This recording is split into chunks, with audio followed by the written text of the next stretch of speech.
atenção no filme, além de ser uma comédia romântica, que é um texto um pouco mais leve do que, por exemplo, as últimas comédias que a gente tem acompanhado no circuito. O pessoal usa o termo embocadura, né, do texto. Então o texto está fluindo muito naturalmente, né? Eu queria saber como é que foi esse trabalho. Foi muito ensaio? Como é que você chegou a essa finalização do texto, que é muito importante? Eu acho que o texto cabe na boca dos atores, primeiro porque a gente já tinha feito a série para o Multishow, né, Homem Passado Me Condena, e essa série já foi um grande exercício para todo mundo, né? Tanto para roteirista entender o que funciona para o Fábio, o que funciona para Mia, para o Marcelo, para a Inês, como para mim e para eles mesmos, né? Então, assim, quando a gente foi pro filme, a gente já tinha essa bagagem construída desses personagens, o que eles eram, como é que eles funcionavam. Aí, quando a gente escreveu o roteiro do filme, já saiu muito mais encaixado. E aí eu sentei com os atores, a gente leu o roteiro várias vezes, eles foram sugerindo adaptações, mudanças, coisas que eles achavam que poderia, enfim, ser diferente, tanto na trajetória do personagem deles, como no texto em termos de diálogo, de caber na boca. E além disso, eu acho que eu nunca fiquei presa a palavras, sabe? Assim, na hora de dirigir os atores, me importa que eles deem a ideia do texto. E eles improvisam muito, eu abraço essa improvisação sempre que eu acho que ela é coerente, sabe? Me dá um exemplo, ou dá um exemplo para o espectador do que foi improviso, do que você agregou, por exemplo, na parte do improviso. Na parte do improviso, por exemplo, a gente teve duas situações que foram muito marcadas por improviso. A procura, que é quando eles estão na Itália procurando a Mia, ali a gente quase que deixou os atores soltos, sabe? Eu falei, vai aí, entra. As pessoas com quem eles falavam eram figurantes nossos, mas o que eles iam dizer não estava definido. Era, procura a Mia, o que você diria? Então ali eles estavam realmente soltos, sabe? Outra situação que a gente improvisou muito foi quando a gente filmou no Marrocos, em Casablanca. Porque a gente chegou lá, tinha essa situação de entrar um personagem novo na história, né, que é o Cabeça, o amigo do Fábio. E aí a gente foi para uma feira, que era meio que um mercado livre, assim, em Casablanca. E a gente ali filmou totalmente documental, sabe? Eu joguei os atores no mercado, falei, o importante aqui é que vocês dois estão excluindo a Mia. Vai. E eles foram e a gente foi com a câmera atrás, assim, realmente documentando aquilo, sabe? Então, essas situações, eu acho que enriquecem o filme, porque os atores, ninguém domina melhor os personagens do que eles mesmos, né? O Cabeça, eu acho que um elemento que você mesmo falou na coletiva, né? Que vocês passaram a usar uma câmera na mão. Mais na mão, a partir da entrada dele. Mas eu senti o Queiroga muito leve, né?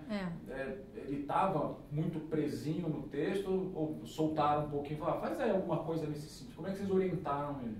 Porque ele vem de uma escola mais... Não, eu acho que o Queiroga, assim como os outros, estava preso ao texto, mas com a liberdade de trazer contribuições, sabe?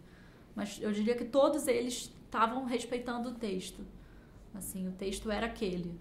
E ainda assim ficou bem fluido, né? Você falou da experiência na televisão, funciona até como quase laboratório, sim, né? Para o cinema. Houve alguma grande adaptação? Pô, a gente não pode fazer isso porque isso aqui é televisão. No cinema a gente tem que fazer diferente. Houve alguma coisa nesse sentido? Acho que são linguagens diferentes, a televisão e o cinema, né? Assim, eles se cruzam em algum momento, mas são linguagens realmente diferentes. Então, eu acho que o filme, ele busca referências cinematográficas. O jeito de filmar é muito diferente, né? No filme, a gente tem até por orçamento, por tudo. A gente tem condição de ter uma grua, a gente tem condição de ter um stead, a gente tem condição de filmar com dolly o tempo todo. Na televisão, a gente acaba tendo a câmera fixa quase o tempo todo. Você se sentiu mais à vontade? Muito. Eu acho que o cinema, ele possibilita experimentar muito mais, né?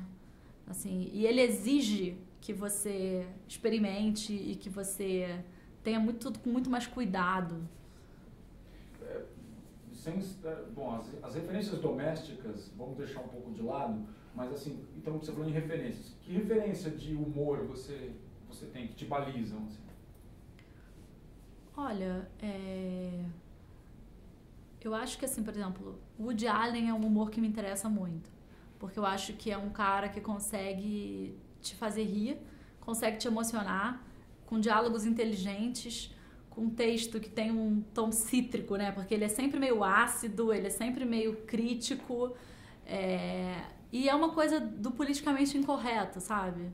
Eu acho que me interessa fazer humor a partir do momento que eu tô contando uma história que eu acho bacana. Não é o humor pelo humor, não é a piada gratuita, né? Então, eu acho que, assim, poder fazer as pessoas rirem contando uma história que eu realmente acho legal, isso me interessa. Você está indo num caminho bom, né? Porque, assim, o Woody Allen também filmou na Itália, em Paris. Você já tá ali, né? E você vê que nós temos, né, uma onda muito boa de bons resultados, vamos chamar assim, tá? De comédias no cinema, né? Você tem consegue fazer uma análise do porquê isso? É o momento, o Brasil está sofrido, o brasileiro quer rir? Você tem alguma ideia para isso? Olha, eu acho que o brasileiro sempre riu, né? Sempre quis rir. Assim, acho que a gente tem uma tradição de fazer comédia que não é de hoje, né? A gente agora se fala muito como se a comédia tivesse renascido há 4, 5 anos, mas na verdade o Oscarito estava lá, Grande Otelo estava lá, né? Assim, a gente já tem uma tradição de um monte de filmes cômicos que sempre tiveram resultados de bilheteria no Brasil. Então, eu acho que isso ter voltado agora, eu acho que é um processo natural, sabe? Eu acho que existe muito preconceito com a comédia, como se a comédia fosse um caminho fácil, né?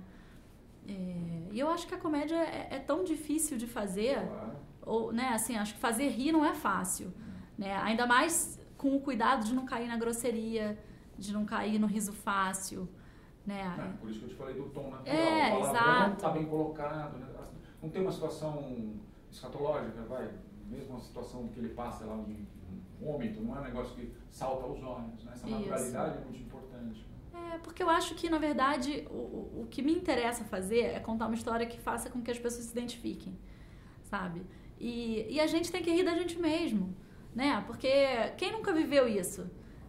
Né? Assim, quantas pessoas não viveram a situação de estar com um namorado, estar com um marido que... Saia justas. E encontrar um ex-namorado. Então, assim, acho que são situações muito comuns a todo mundo, entendeu?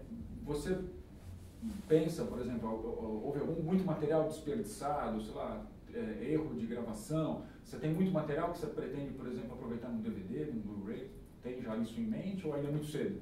A gente ainda não pensou nisso. Tem muitas cenas que não entraram no filme. Cenas que eu gosto, que foi difícil até de desapegar, mas que, na verdade, hoje, quando eu vejo o filme, eu vejo que elas não fazem nenhuma falta. Então, de repente, quem sabe isso entra lá no DVD. Não sei. Meu passado me condena. O filme. Vem cá, tem lancha pra todo mundo ou é só pros ricos, tipo no Titanic? Breve, nos cinemas.